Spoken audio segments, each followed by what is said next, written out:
તો ફટાફટ અહીં આવો સ્વાધ્યાયના દાખલા નંબર 3 ઉપર. ઓકે, દાખલા નંબર 3 માં આપણને હવે શું કીધું છે?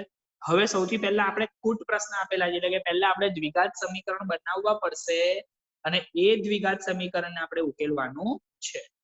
ઓકે, તો આપણે એક કામ કરીએ બેટા. જો દાખલા નંબર 3 માં શું કીધું છે? બે એવી સંખ્યાઓ શોધો કે જેમનો સરવાળો 27 અને ગુણાકાર 182 હોય. તો બેટા હવે આપણે એવી સંખ્યા શોધવાની છે કે જેમનો સરવાળો 27 થાય અને ગુણાકાર 182 થાય. ઓકે, તો આપણે એક કામ કરીએ, આપણે એક સંખ્યા ધારી લઈએ. ધારો કે એક સંખ્યા x છે, તો બીજી સંખ્યા હું લઈશ 27/x. હવે આ ખબર પડી કે 27/x કેમ લીધું? કારણ કે બેટા રકમમાં ધ્યાનથી વાંચો. હવે આપણે દ્વિઘાત સમીકરણની અંદર આપણે એક જ ચલ લેવાનો છે x, તો એમાં x અને y આપણે લઈ શકીશું નહીં, અલગ અલગ ધારી શકીશું નહીં. તો હવે આપણે બીજું તો કંઈક તો વસ્તુ લેવી પડશે ને. તો એના માટે આપણે શું કર્યું? તો એક સંખ્યાને x ધારી, તો બીજી સંખ્યાને મેં લીધું 27/x. Sorry 182/x. 182/x. કેમ આવું કર્યું? કારણ કે બેટા જો રકમમાં તમને એવું કીધું છે કે એ બે સંખ્યાઓનો ગુણાકાર 182 છે. ગુણાકાર કેટલો આપેલો છે બેટા? 182 અને ગુણાકાર 182 આપે તો કોઈ પણ બે સંખ્યા ધારો કે એક સંખ્યા આ છે, બીજી સંખ્યા આ છે, એ બંનેનો ગુણાકાર 182. Okay, done. ચાલો હવે બેટા આ સંખ્યા આપણે ધારેલી છે, પહેલી સંખ્યા કઈ છે? x. હવે જો મારે બીજી સંખ્યા શોધવી હોય તો બીજી સંખ્યાને હું કરતા બનાવું, તો આ x સામે જાય તો છેદમાં જતા રહે, એટલે 182/x. બોલો, ધારી લીધી બીજી સંખ્યા 182/x. ઓકે, આ રીતે આપણે ધારવી પડશે. ખબર પડી ગઈ બધાને? ડન. અહીંયા આપણે બે ચલ ધારી શકીશું નહીં. બે ચલ બેટા તમે ધારશો ને તો તમને એક સમીકરણ મળશે, બીજું સમીકરણ નહીં મળે. Okay, done. અથવા તો જો બીજું સમીકરણ મળશે ને તો એ દ્વિઘાત સ્વરૂપે જ મળશે. તો તમારે વિચારવું પડશે કે આમાં મારે શું કરવાનું છે. એટલા માટે હું દરેકે દરેકમાં તમને હિન્ટ આપતો રહીશ. ઓકે, આની અંદર આપણે જોયું કે આપણે એક સંખ્યા x ધારી તો બીજી સંખ્યા 182/x લીધી. કેમ? કારણ કે બંનેનો ગુણાકાર આપણને 182 આપ્યો છે. તો એક સંખ્યા તો x થઈ ગઈ, તો બીજી સંખ્યા આને ભાગાકારમાં લઈ જાઓ. ઓકે, હવે આપણને રકમમાં કહી દીધું છે કે તે બે સંખ્યાઓનો સરવાળો 27 છે. તે બે સંખ્યાઓનો સરવાળો કેટલો છે? 27. કઈ બે સંખ્યા? તો પહેલી સંખ્યા x વત્તા બીજી સંખ્યા 182/x. આ બંને સંખ્યાઓનો સરવાળો કેટલો? 27. બોલો, ડન બેટા? ખબર પડી ગઈ આ વસ્તુમાં હવે? ઓકે, તો હવે એક કામ કરીએ, લસાઅ. આનો લસા લઈએ બેટા તો આખાના છેદમાં x આવશે, કારણ કે લસા કેટલો આવશે બેટા? x. તો આ x આની જોડે ગુણાકારમાં જાય એટલે x² વત્તા અહીંયા ઓલરેડી x છે તો 182 એમના એમ બરાબર 27. ઓકે, સો હવે આ x ને ચોકડીમાં લઈ જઈએ તો x² વત્તા 182 બરાબર 27x. તો હવે આ 27x ને આપણે આમ સામે લાવી દઈએ, વત્તા છે તો ઓછા, તો x² ઓછા 27x વત્તા 182 બરાબર 0. તો બેટા આ તમને શું દેખાય છે? દ્વિઘાત સમીકરણ જેવું કંઈક લાગે છે? લાગે છે. તો દ્વિઘાત સમીકરણ જેવું લાગે છે તો હવે એના અવયવ પાડવા પડે. અવયવ પાડવા પડે, બરાબર ને? તો અવયવમાં આપણે શું કર્યું હતું લાસ્ટ ટાઈમ? પ્રથમ પદ ગુણ્યા અંતિમ પદ, એટલે 1 ગુણ્યા 182. તો કે 182 ના એવા બે ભાગ પાડો કે જેનો સરવાળો ઓછા 27 આવે. તો હવે બેટા મોટી મોટી કિંમતો છે, મોટી મોટી કિંમતોના ડાયરેક્ટ ભાગ તમે પાડી શકો નહીં. તો એક કામ કરો, એના અવયવ પાડી દો. 182 ના અવયવ પાડીએ તો 2 થી ભાગ ચાલશે, 91 દુ. હવે 91 જાય તો 13 × 7 = 91 અને 13 × 13. ઓકે, તો સૌથી પહેલા અહીંયાથી સ્ટાર્ટ કરવાનું, પહેલું 13 લેવાનું, તો એની જોડે ગુણાકારમાં બાકીની બધી કિંમતો લઈ લેવાની, તો કે 7 દુ 14. ઓકે, તો બેટા 14 ગુણ્યા 13 કરશો તો તમને 182 તો મળવાના જ છે, કારણ કે એનો અવયવ જ આ છે. પણ 14 વત્તા 13 કરો તો 27 મળે છે.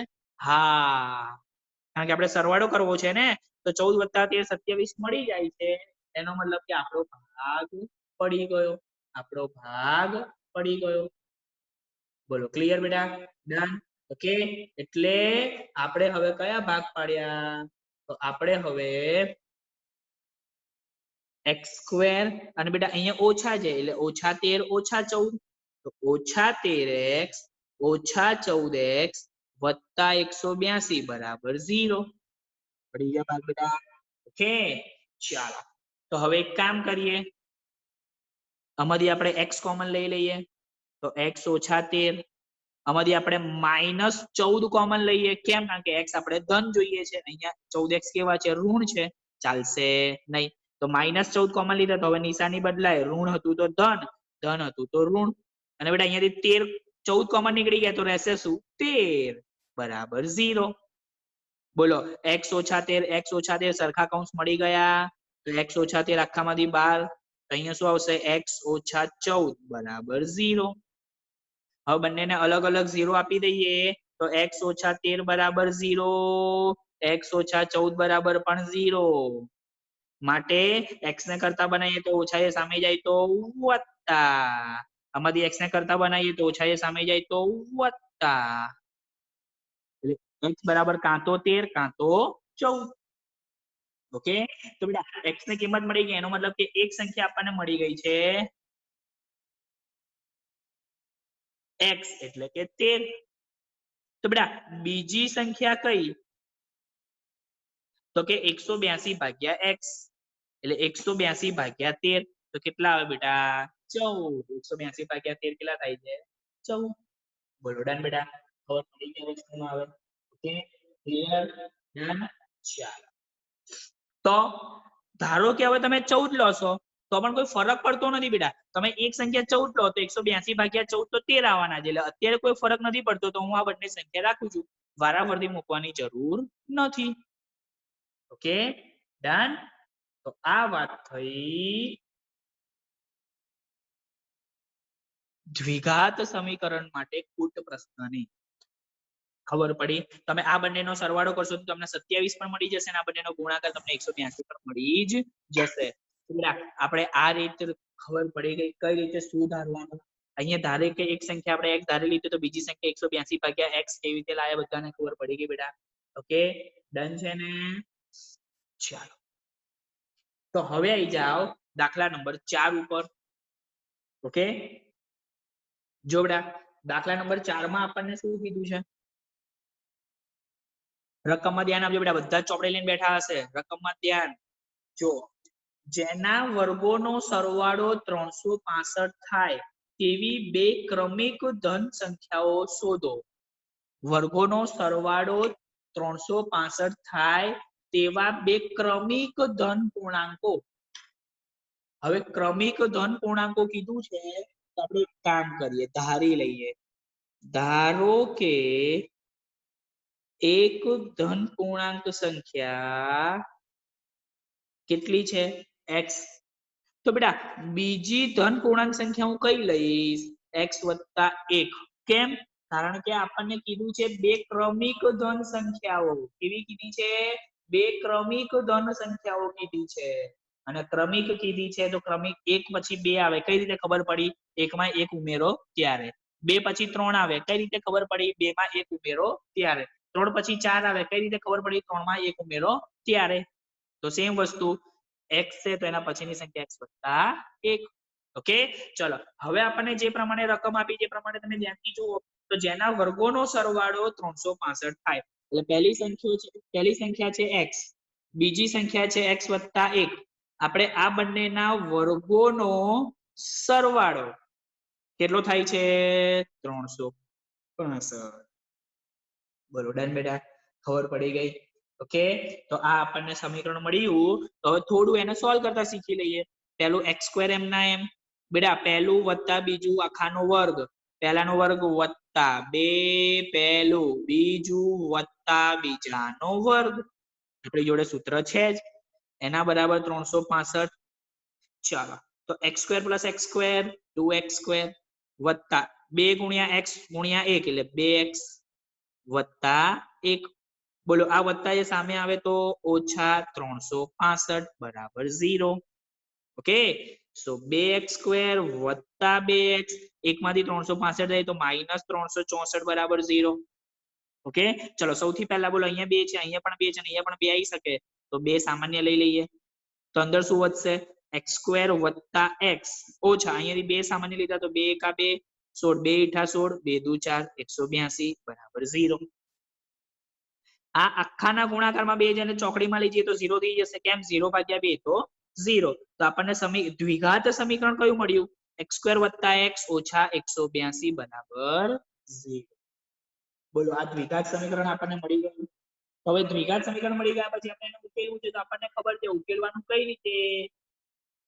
તો બેટા ઉકેલવા માટે આપણે એક કામ કરીએ ને, પ્રથમ પદ ગુણ્યા અંતિમ પદ કરીએ ને 1 × 182 પણ 182 માઈનસ છે એટલે -182 તો એ બંનેનો ગુણાકાર -182 આવે. તો આનો મતલબ શું થયો 182 ના એવા બે ભાગ પાડો કે જેની બાદબાકી મધ્યમ પદ એટલે કે +1 મળે. ઓકે તો બેટા 182 ના તો હમણાં જ ભાગ પાડ્યા તમે આગળના દાખલામાં જોઈ લો. 182 ના ભાગ પાડ્યા બેટા આપણે તો જુઓ આ પહેલું એમનું એમ 7 દુ 14 એટલે અહીંયા 14 આયા તો 13 અને 14 આપણે શું કરવું છે એ બંનેની બાદબાકી. બોલો 13 માંથી 14 જાય તો 1 વધે. હા આવી ગયા એ પણ આપણે એક કેવા જોઈએ છે ધન તો મોટા પદને ધન આપો નાના પદને ઋણ આપો. બોલો ભાગ પડી ગયા, ભાગ પડી ગયા. બસ તો લખી દો હવે x² વત્તા 14x ઓછા 13x ઓછા 182 બરાબર 0 0 0. ઓકે ચાલો તો હવે સામાન્ય લઈએ આમાંથી x કોમન લઈ લઈએ તો x વત્તા 14 આમાંથી આપણે -13 સામાન્ય લેવા પડશે તો x વત્તા 14 બરાબર 0. આખામાંથી આપણે એક કામ કરીએ x વત્તા 14 સામાન્ય લઈ લઈએ તો x વત્તા 14 સામાન્ય લઈએ અહીંયા શું રહેશે x ઓછા 13 બરાબર 0. તો હવે આપણે બંનેને અલગ અલગ આપીએ તો x વત્તા 14 બરાબર 0 અથવા x ઓછા 13 બરાબર પણ 0.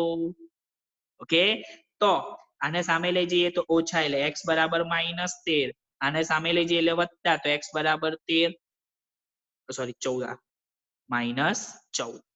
ઓકે તો x બરાબર -14 અને x બરાબર 13 મળ્યું. તો બેટા x બરાબર -14 તમે ચલાવશો કે નહીં ચલવો કોઈ કહેશે મને?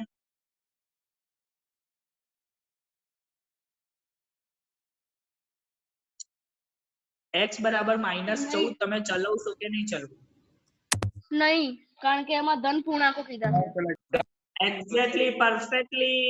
બેટા તમે રકમમાં ધ્યાનથી જુઓ તો રકમમાં તમને કહી દીધું છે કે બે ક્રમિક ધન પૂર્ણાંકો તો -14 તો ઋણ થઈ ગયું એટલે એ ચાલશે નહીં. માટે આપણે x બરાબર કેટલા લેવાના બેટા 13. તો બેટા આપણી પ્રથમ ક્રમિક સંખ્યા x છે તો બીજી x વત્તા 1 છે તો અહીંયા લઈ લઈએ પ્રથમ ધન સંખ્યા 13 તો બીજી ધન સંખ્યા કઈ 13 વત્તા 1 એટલે 14 તો 13 અને 14 આપણી બે ક્રમિક ધન સંખ્યાઓ મળી ગઈ. બોલો ખબર પડી ગઈ? બોલો ફાવે આવું બેટા? હવે બોલ બેટા. હા હા બોલ. પહેલા અને ઉપર પહેલા અને બીજા સ્ટેપમાં સમજાવો ને નહીં ખબર પડતી. સમજાવી દઉં. હા સમજાવી દઉં. આપણને એવું કીધું છે કે બે ક્રમિક ધન સંખ્યાઓનો વર્ગોનો સરવાળો 365 થાય. Okay done. તો જો તું એવું વિચારતો હોય કે હું એક સંખ્યાને x ધારી લઉં ને બીજી સંખ્યાને y ધારી લઉં. ચલ ધારો કે એક સંખ્યા x છે તો બીજી સંખ્યા y છે. આપણને શું આપ્યું છે કે તેમના વર્ગોનો સરવાળો એટલે x નો વર્ગ એટલે x² y નો વર્ગ એટલે y² અને m નો સરવાળો 365 થાય. આ પતી ગયું સમીકરણ નંબર 1 મળી ગયું. પણ બેટા આગળ રકમમાં એના પછી કશું પણ આપેલું છે આપણને ના, તો સમીકરણ અહીંયા એક જ મળે છે, બીજું કશું જ આપણને અહીંયા મળતું નથી. એનો મતલબ કે અહીંયા તમે અહીંયા સ્ટોપ થઈ ગયા, અને સ્ટોપ થઈ ગયા એટલે તમે આગળ દાખલો ગણવાના ગણિત નહીં શકવાના, એટલે તમને આઈડિયા આવી જશે કે આ ત્રીજા ચેપ્ટરનો તો દાખલો નથી જ. ઓકે, તો હવે એક કામ કરીએ, આપણે એને એક જ ચલમાં ધારીએ. તો એક જ ચલમાં ધારવા માટે આપણને શરત આપેલી છે કે બે ક્રમિક ધન સંખ્યાઓ, તો એક સંખ્યા x હોય તો બીજી સંખ્યા x વત્તા 1 જ થવાની ને, ક્રમિક કીધી છે. ઓકે, તો x આપણે ધારી તો બીજી x વત્તા 1. હવે શું કીધું, તેમના વર્ગોનો સરવાળો, તો x નો વર્ગ કર્યો, x વત્તા 1 નો વર્ગ કર્યો અને એ બંનેનો સરવાળો કેટલો આપે છે 365. બોલડાન બેટા હવે નિમેશ? હા હા પડી. ઓકે, એટલે બેટા તમને ખ્યાલ આવી જશે કે જો તમે ભૂલથી ચોથા ચેપ્ટરનો દાખલો ત્રીજા ચેપ્ટરથી કરશો તો ક્યાંક ને ક્યાંક એક જ સમીકરણ મળતું હશે. ઓકે, ડન છે બેટા? હવે તો આવી જાઓ ફટાફટ દાખલા નંબર 5 ઉપર. ચલો બેટા, દાખલા નંબર 5 ની અંદર આપણને એવું કીધું છે,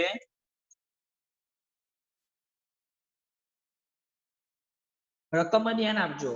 એક કાટકોણ ત્રિકોણનો વેગ તેના પાયા કરતા 7 સેન્ટીમીટર નાનો છે.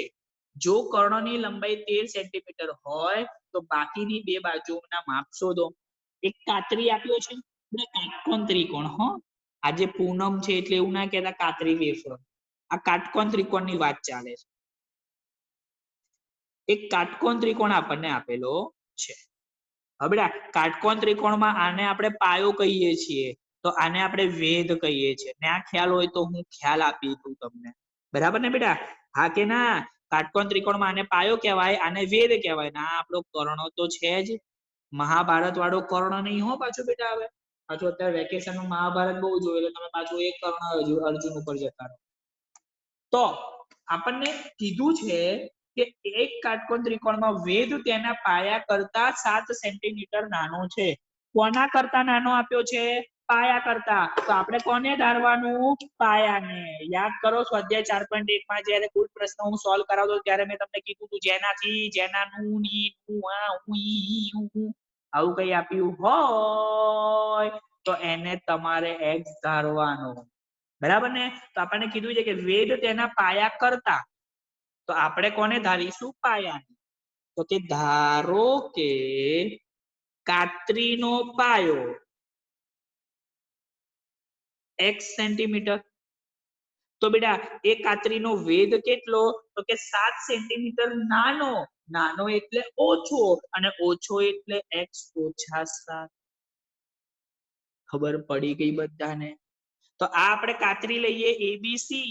તો આ કાતરીમાં બેટા આપણો પાયો છે x સેન્ટીમીટર, એટલે આ x લઈ લીધું. આપણો વેધ છે x ઓછા 7, એટલે આને x ઓછા 7 લઈ લીધું. અને બેટા કર્ણ તો આપેલો જ છે, કર્ણની લંબાઈ 13 સેન્ટીમીટર, એટલે આ આપણને 13 સેન્ટીમીટર આપેલું છે. બેટા આ શું આપ્યું છે? કાતરી. અને કાતરી હોય તો વેફર આવે જ, એટલે કે પાગો લાગે, બરાબર ને? કાતરી હોય તો પાગો લાગે. પાગો એટલે પાયથાગોરસ. પાગો એટલે પાયથાગોરસ. અને પાયથાએ શું કીધું બેટા? કે કર્ણનો વર્ગ એટલે કે AC², તેની બાકીની બે બાજુઓના વર્ગોના સરવાળા જેટલો હોય છે. એટલે કે AC² બરાબર BC² વત્તા AB². ઓકે, ચાલો. AC² કેટલા છે? 13 નો વર્ગ. BC એટલે x નો વર્ગ, અને AB એટલે x ઓછા 7 નો વર્ગ. ડન છે? ડન છે ને? ચલો, 13 નો વર્ગ એટલે 169, x² એમના એમ. બોલો, પહેલું ઓછા બીજું આખાનો વર્ગ. પહેલાનો વર્ગ ઓછા 2 પહેલું, બીજું વત્તા બીજાનો વર્ગ, બરાબર ને? ચલો, અત્યારે 169 એમના એમ રાખીએ. x² વત્તા x² 2x², 7 દુની 14x વત્તા 7 નો વર્ગ એટલે 49. બોલો આ વત્તા એ સામે જાય તો ઓછા, માટે 2x² ઓછા 14x વત્તા 49 ઓછા 169 બરાબર 0. બરાબર, આ વત્તા આને સામે લઈએ આપણે. હવે અહીંયા કશું ના વધ્યું એટલે શૂન્ય શૂન્ય શૂન્ય. ચાલો તો 2x² ઓછા 14x, બેટા આમાં બાદબાકી કરીએ તો 9 માંથી 9 થાય તો 0, 6 માંથી 4 જાય તો 2, 120 બરાબર 0. પાછું બેટા અહીંયાથી 2 અહીંયાથી 2 કોમન નીકળે છે. હા તો કે x² ઓછા 7x ઓછા 60 બરાબર 0. બરાબર ને બેટા, 2 કોમન લીધા તો અહીંયા કશું ના વધે એટલે x², અહીંયા 7 દુ 14 થાય ને 60 દુ 120 થાય. ચલો 2 ને ચોકડીમાં લઈ જઈએ, 0 ની ભાગ્યા 2 એટલે 0 થઈ જાય. તો હવે આપણી જોડે શું રહ્યું, x² ઓછા 7x ઓછા 60 બરાબર 0 0. તો બેટા હવે આપણને ખબર પડી ગઈ, દ્વિઘાત સમીકરણ મળ્યું, પ્રથમ પદ ગુણ્યા અંતિમ પદ, 1 ગુણ્યા -60.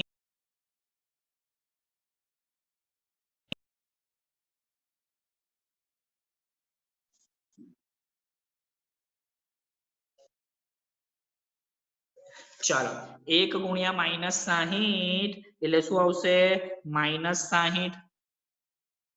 એનો મતલબ 60 ના એવા બે ભાગ પાડો એની બાદબાકી તમને મધ્યમ પદ -7 મળે.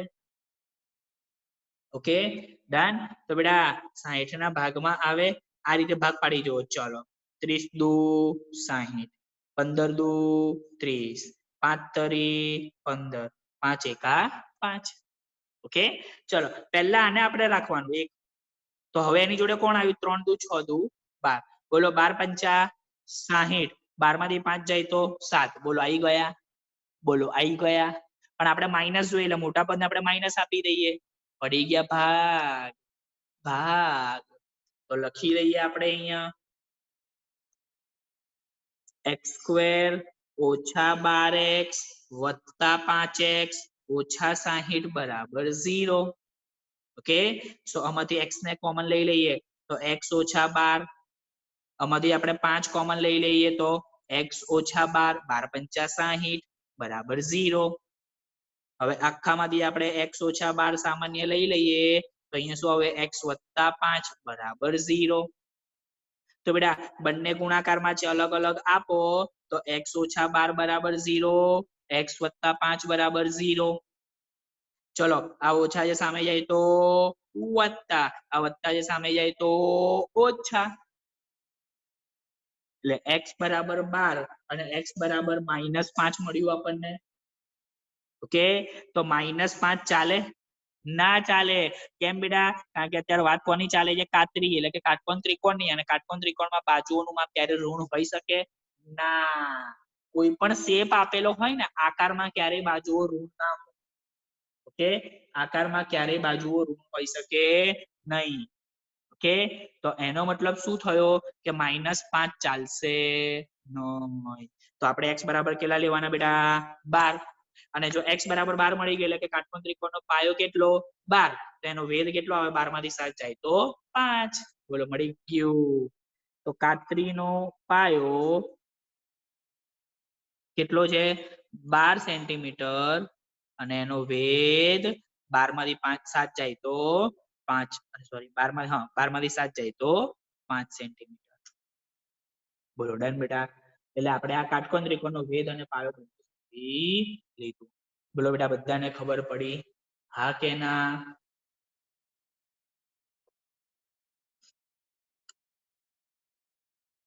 બેટા હા કે ના? પડી પડી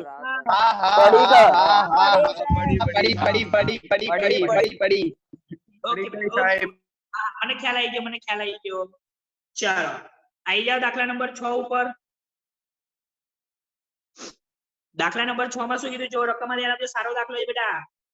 એક કુટીર ઉદ્યોગ એક દિવસમાં કેટલીક માટીની વસ્તુઓ બનાવે છે. એક નિશ્ચિત દિવસે જણાયું કે પ્રત્યેક વસ્તુનું ઉત્પાદન કિંમત તે દિવસે ઉત્પાદિત વસ્તુના બમણા કરતા 3 વધુ હતી. જો તે દિવસે ઉત્પાદિત ખર્ચ 90 હોય તો ઉત્પાદિત વસ્તુની સંખ્યા અને ઉત્પાદિત વસ્તુની ઉત્પાદન કિંમત શોધો. જો બેટા પહેલા તો આપણને એવું કીધું છે રકમ ધ્યાનથી વાંચજો બેટા, નહીંતર 3-4 વાર વાંચો તો ખબર નહીં પડે. એક નિશ્ચિત દિવસે જણાવ્યું કે પ્રત્યેક વસ્તુની ઉત્પાદન કિંમત, એટલે ધારો કે મારી આ સ્કેચ પેન બનાવવાની કંપની છે અથવા તો મારો સ્કેચ પેન બનાવવાનો કુટીર ઉદ્યોગ છે, તો મેં ધારો કે આજે આ 4 સ્કેચ પેન આજે મેં બનાવી, તો આ 4 સ્કેચ પેન નું મેં કિંમત એટલે કે રૂપિયા કેટલા રાખ્યા, તો આ 4 સ્કેચ પેન ના રૂપિયા મેં રાખ્યા છે તે દિવસે ઉત્પાદિત વસ્તુના બમણા કરતા, એટલે ઉત્પાદિત વસ્તુ કેટલી આપણી 4, એના બમણા એટલે 8, 3 વધુ એટલે 8 ને 3 11, એટલે કે મેં આજે 4 સ્કેચ પેન બનાવી તો મેં આજે એક સ્કેચ પેન નો ભાવ 11 રૂપિયા રાખ્યો. ખબર પડી ગઈ આ વસ્તુ? ખબર પડી ગઈ. તો 11 રૂપિયા લેખે મારો કુલ ખર્ચ કેટલો થયો, તો કે 11 ચોક 44. 4 પેન બનાવવાનો ખર્ચ મારો થયો 44 રૂપિયા. બસ આપણને એ જ વસ્તુ આપેલી છે કે જો બેટા આપણને કીધું છે કે તે વસ્તુની ઉત્પાદન કિંમત કેટલી, તો કે તે દિવસે ઉત્પાદિત વસ્તુના બમણા કરતા. તો આપણે ધારી લઈએ કોના કરતા આપેલું છે, ઉત્પાદિત વસ્તુના બમણા કરતા આપેલું છે. એટલે કે ધારો કે ઉત્પાદિત વસ્તુની સંખ્યા કેટલી છે, તો કે x, તો એ વસ્તુની કિંમત કેટલી, તો આ જે છે એના બમણાથી 3 વધારે, એટલે એના બમણા એટલે 2x કર્યા, એમાં પાછા 3 વધારે એટલે 3 ઉમેર્યા. ઓકે.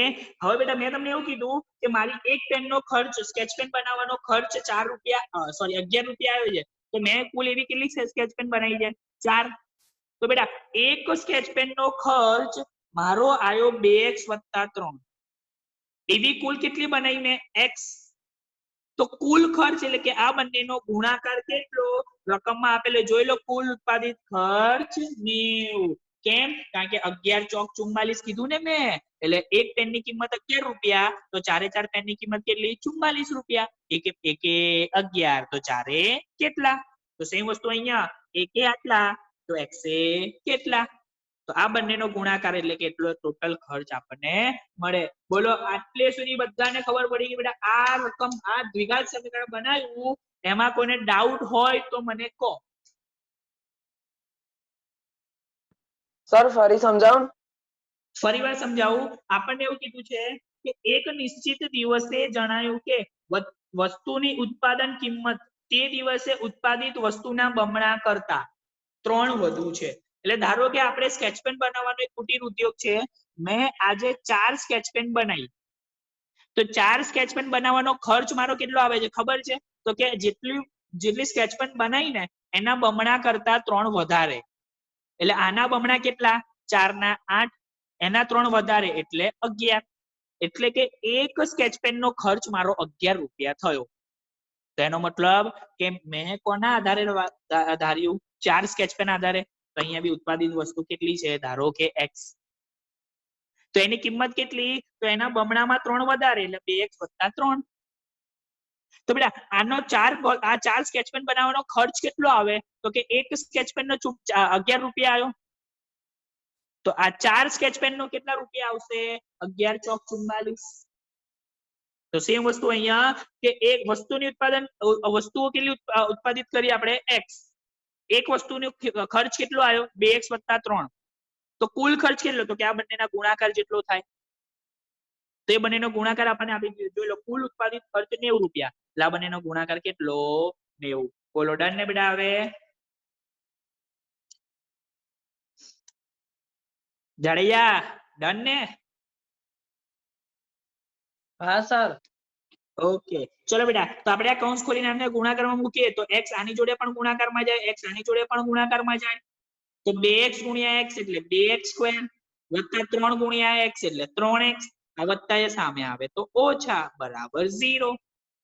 તો હવે પાછું 9 દુ 18 એટલે 180, નિશાની ઋણ છે એટલે માઈનસ, આનો મતલબ શું થયો 180 ના એવા બે ભાગ પાડો તેની બાદબાકી મધ્યમ પદ એટલે કે 3 આવે. ઓકે ચલો તો 180 ના ભાગ પાડીએ પહેલા, 90 દુ 45 દુ 15 તરી, 5 તરી અને 5 એકા. સૌથી પહેલા એક કિંમત રાખવાની એટલે 5, તો એની જોડે 3 તરી 9, 9 દુ 18, 18 દુ 36. બેટા 36 માંથી 5 જાય તો તમને 3 ના મળે, એટલે હવે એક કિંમત જવા દો. હવે બે કિંમત લો, 5 તરી 15, તો એના સિવાય કયું રહ્યું? 3 દુ 6 દુ 12. બેટા 15 માંથી 12 જાય તો 3, બોલો મળી ગયા. તો આ આપણા ભાગ પડી ગયા કયા કયા? તો કે 2x², મોટા પદને આપણે ધન આપીએ કારણ કે અહીંયા ધન જોઈએ છે, એટલે વત્તા 15x ઓછા 12x ઓછા 90 બરાબર 0. તો બેટા અહીંયાથી કશું નહીં તો x જ કોમન નીકળશે, તો અહીંયા શું આવશે? 2x વત્તા 15.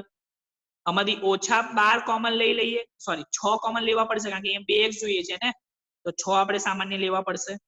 તો અહીંયા શું રહેશે? 2x. આ ઓછા 12 લઈ લીધા એટલે નિશાની બદલાઈ વત્તા, અને 2 કોમન 6 કોમન 15 6 90 એટલે 15 બરાબર 0. ઓકે, ચલો આખામાંથી 2x વત્તા 15 આપણે સામાન્ય લઈએ તો અંદર શું આવશે? x ઓછા 6. બંનેને અલગ અલગ આપીએ તો 2x વત્તા 15 બરાબર 0 અથવા x ઓછા 6 બરાબર 0. ચલો આને કરતા બનાવ્યો તો સામે લઈ જઈએ તો ઓછા થાય. હવે 2 ને આપણે નીચે લઈ જઈએ તો ભાગાકારમાં જાય, તો x ની કિંમત મળી -15 ભાગ્યા 2. બેટા કોઈ પણ વસ્તુની કિંમત આવી હોઈ શકે? કોઈ વસ્તુ તમે લેવા જાવ તો આવી કિંમતમાં આવે? ના આવે, એટલે આ ચાલશે નહીં. ચલો આને સામે લઈ જાવ તો વત્તા, તો x બરાબર 6. તો હા x બરાબર 6 હોઈ શકે. ઓકે, તો એનો મતલબ શું થયો? કેટલી વસ્તુ આપણે ઉત્પાદિત કરી? તો ઉત્પાદિત વસ્તુઓ કેટલી થઈ ગઈ? x એટલે કે 6. અને એ દરેક વસ્તુની કિંમત કેટલી રાખવાની છે? તો કે 2x વત્તા 3, લેકિન x ની જગ્યાએ શું મળ્યું બેટા આપણને? 6. તો x ની જગ્યાએ 6 મૂકીએ તો 6 દુ 12, 12 ને 3 15. એટલે એક કુટીર ઉદ્યોગ વાળાએ કુલ 6 વસ્તુનું ઉત્પાદન કર્યું અને એ 6 વસ્તુમાં દરેકની કિંમત રાખી 15 રૂપિયા. બોલો ફાવશે આવું? હવે ડન છે, ખબર પડી ગઈ? ઓકે, તો આ સાથે આપણું સ્વાધ્યાય પૂરું થાય છે. બેટા મીટિંગ એન્ડ થાય પહેલા કહી દઉં, આજના દાખલા બધાએ 2 વાર લખવાના છે. હું તમને પીડીએફ મોકલી દઈશ. ઓકે, બોલો આટલે સુધી ક્લિયર છે બધાને? યસ કે નો કહેશે? હા ક્લિયર. હા હા સર. કમ્પ્લીટ. ઓકે, કાલના લેક્ચરમાં આટલું રાખીએ છીએ. આ સાથે સ્વાધ્યાય 4.2 આપણું પૂરું થાય છે. Bye bye. બોલો અરે સત્યનારાયણ. સર સ્ક્રીનશોટ પાડી લઈએ. જય. પીડીએફ મોકલી દઉં છું, મીટિંગ એન્ડ થઈ જશે.